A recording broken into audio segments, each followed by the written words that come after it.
Hey, Coach. Hope you're doing well this morning. Curious just on Purdue, a bit of a unique matchup just because of their size in the post. You haven't necessarily gone against a team where you've had to double too much in the post. What are kind of your thoughts on how you'll defend that and just the size of a guy like Edey? You don't really see too many guys that are 7'4". They can just catch it and go to the rim. How do you kind of prepare your guys to be ready for that? Well, we got another day to prepare. It's kind of how I look at it. No, he definitely poses a threat. He's so big, and you got Williams there too. They both are great players down low on the block, and um, that's a big part of their initial thrust in terms of their offense and playing inside out. And we're going to have to deal with it. Again, we got another day to prepare.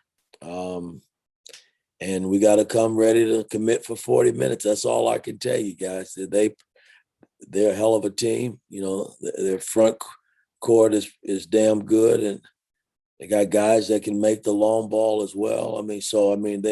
They pose a double threat. They got inside and out. So we got to defend it all. Kevin. Yeah, Coach, a quick question first. How is Trace doing? Did he practice yesterday? Did he get treatment? And then how do you approach the rivalry aspect of this? I mean, you were a player, you played in it. How do you approach it as a coach in terms of motivation? Well, again, I look at it as, it's just the next game for us. And yes, here in the state of Indiana, Purdue and Indiana has always been a big rivalry. And you can't get from underneath that. It's what it is. But at the end of the day, it's the next, game on our schedule, and we're treating it that way. We can't look past them. They're staring us right in the face, and we gotta come out and compete. As far as Trace, he didn't do a whole lot yesterday, and I'm sure that we'll work him back in slowly today, and he'll be ready to play tomorrow. Alec. Hey, Coach. When you're looking at this Purdue offense as a whole, obviously you touched on their front court. They also have some really talented backcourt players as well. What are the one or two keys defensively for you guys to slow them down offensively to obviously come out with the win? Again, listen, I've watched them play a number of teams, and they got the total package. They do. They play hard. Painter's done a hell of a job in terms of, implementing his system and how, he wants them to play. And it should be a hell of a game. We play well here at home, and, it's in front of our fans, and, we just got to commit, man. I can't tell you how the game is going to turn out before we got to commit for 40 minutes. We can't play a half. You can't play 35 minutes. You got to commit for 40 minutes to beat a good team. Justin. Yeah, Mike, you mentioned just the rivalry and how important it is in the state. What are your just favorite memories of playing in this? As a player, it was kind of an interesting time then. I think you guys played them in the tournament when you were a senior, you played them in the NIT. What do you remember about just some of those games and what the rivalry was like for you? Well, the games were always a major battle. Nobody wanted to give, and playing in Purdue is tough, man. And I'm sure they feel the same way when they come here. It's tough. And, we happened to meet the one year in the NIT, championship, and it came down to a last second shot. It's just always been a battle over the years. And, they've kind of had their way here of late, man, but hopefully we can, make that change tomorrow night. We got to, just like I said, we got to commit ourselves for 40 minutes. It's not going to be something that's going to be hand delivered to us. You got to go get it. Jeff Jones. Hey, good morning, Coach. Thanks for your time. When you go into a big game like this, philosophically, I know there's some coaches who really dial into the opponent and try to go through every little thing, how to take away from the opponent. Some coaches go, hey, we got to focus on our team first. That's most important. Philosophically, do you go one way or the other there on big games like this? It's all about what we do. You know, I've always said that over the years. It doesn't matter who you play. It's about what you do as a team. And yeah, we're gonna know what they do. I get all of that, but it's about what we do and how hard we do it, man. I focus in on what teams do. We scout teams and things of that nature, but it still comes down to what we do on both ends of the floor, man. I mean, if we're able to come down and execute offensively and get good shots, not turn it over, then defend and rebound the ball, then you put yourself in a tremendous place to win games. And, we pretty much have done that this year. And, we just got to continue to grow in that area. But it's all about what we do, man. All about it. Mike Schumann. Yeah, Coach, Matt Painter said last week or so on a BTN show that he used to emulate you when you were a player and when he was a young kid. Curious your reaction to that and just overall the job he's done at Purdue and your early impressions of meeting him and talking to him over the summer. Well, I've always had a great deal of respect, and that's awful nice of him to say something like that as a young kid. You never know how young kids view you, but that's kind of some nice words. But listen, man, I've watched him coach over the years, and I've watched Purdue teams, and they've always been competitive, man. And he's built this system the right way, and I got nothing but big respect for him, man. I know that this game tomorrow means a lot to him as well, but it means a lot to us as Indiana Hoosier fans as well, too. Mike Pegram. Hey, Coach, is this the kind of game that why you recruited Michael Durr with this kind of size that you have ahead of you? Yes, it is. And, he's going to have to play some minutes tomorrow. Again, because of the fact that they have a double threat in Williams and the big fella, man, we got to keep bodies on him. And yes, he will play some tomorrow, probably a little bit more than he's played here in the past. Evan Orse.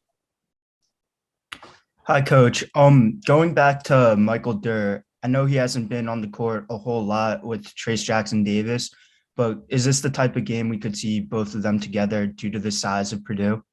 No, not really, because they don't really play Williams and big fella together at all, Eddie. They kind of back each other up. So, no, I won't do that. I mean, it'd be one or the other that'll be on the floor. So we just got to weigh it out, see how it presents itself, and see where we go with it. Jim Coyle. Coach, there's been a lot of talk about the rivalry aspect of the game. And with so many guys that aren't from Indiana and you have to balance it, how do you balance the rivalry aspect with just the game aspect of this?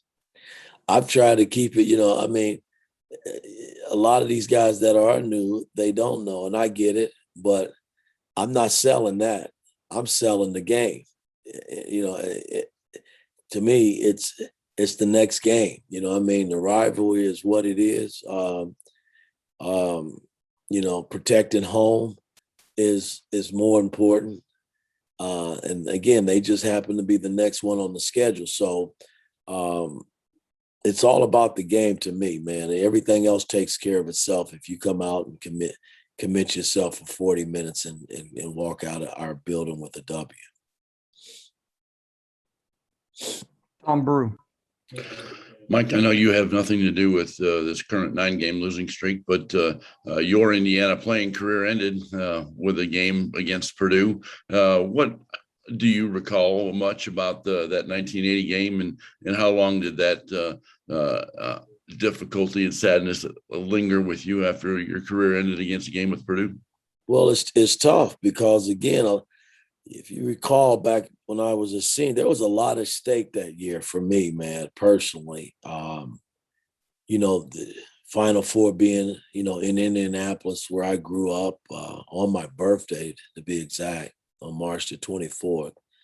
And, this being my last year, there was just a lot. There were a lot of accolades on the table in terms of scoring in the Big Ten, Indiana history scoring. To lose and go out the way we did, it was a tough day for me. I didn't have as much as I in the tank that I thought I had, coming back from the back surgery. That was tough.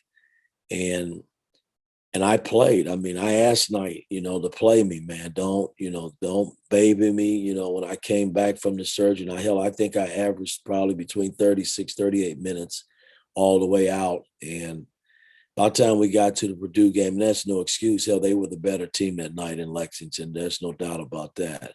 I just didn't have much left in the tank. And to go out that way was tough because, it's Purdue, But hey, for me, it was a hell of a run. That's all I can say. And, it put me back in the position to be able to still continue to play. And, that meant more to me than anything. Instead of ending my career, I was still able to go on and continue to play. But that was a tough year, ending it that way. But hey, we've moved on since then. And now I'm here back coaching them. So it's all great. Dustin. Mike, I'm not sure if you've been asked about the other, their guards, but particularly Jaden Ivey. Just what impresses you so much about him, and the improvement he's made in a year? He's a handful, man. I mean, I can't help but think if he continues to grow and learn, he's going to be really, really, really good. I mean, he's a good player now, man. I mean, he does a lot of wonderful things on the floor. His speed really up and down the floor changes the game, and he's a guy that's able to go and kind of get shots and do his thing on his own. And that causes a problem too, because you got to always know where he is. And when he's got the ball in his hand, he's a major threat. But again, I like everything about their ball club, man. They've had a hell of a season so far, and should be a good game tomorrow night. Last question, Mike Schumann. Yeah, Coach, throughout your coaching career, how much time do you spend worrying about tinkering with the starting five, or are you more of a, how you finish the game is much more important than how you start it kind of guy? Well, I mean, over the years, man, you try to always get a set group in play that you start. And then sometimes, you make changes based on, how guys are playing and how your team is performing. But you try to put the best five on the floor that you think you can win with. And then, you start your rotations. And again, I've always said, and I said it to you a week ago, it doesn't matter who start, man. I mean, it's a matter who finish. The other night, our best player was on the bench, hurt. And we were still able to, pull it out and do the things that we needed to do to secure the win. And that's because guys that had to come in, their heads were in the game and they were ready to go, man. It was like that next mentality, next up, So I don't know, I try to always have a set group and play, man, and then I just build on it and go from there based on who's playing well and who's not. Okay, last question, Bob. Yeah, Mike. We're talking to Rob Phinisee in a little while here. I wonder, what are some of the challenges that you faced with him, getting him to play the kind of basketball that we all know he's capable of playing?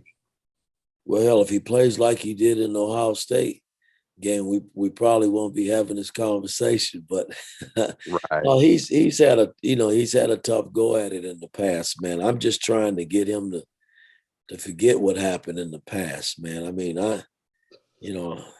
you playing for Coach Woodson now, and Coach Woodson loves you, and I'm in your corner, and I'm saying it's okay to go do your thing, man. I mean, because I see something maybe in him that he probably doesn't see in himself, and I just gotta keep helping him, man. I mean, that's the name, because I think he can help us in the long run as we continue this journey, man.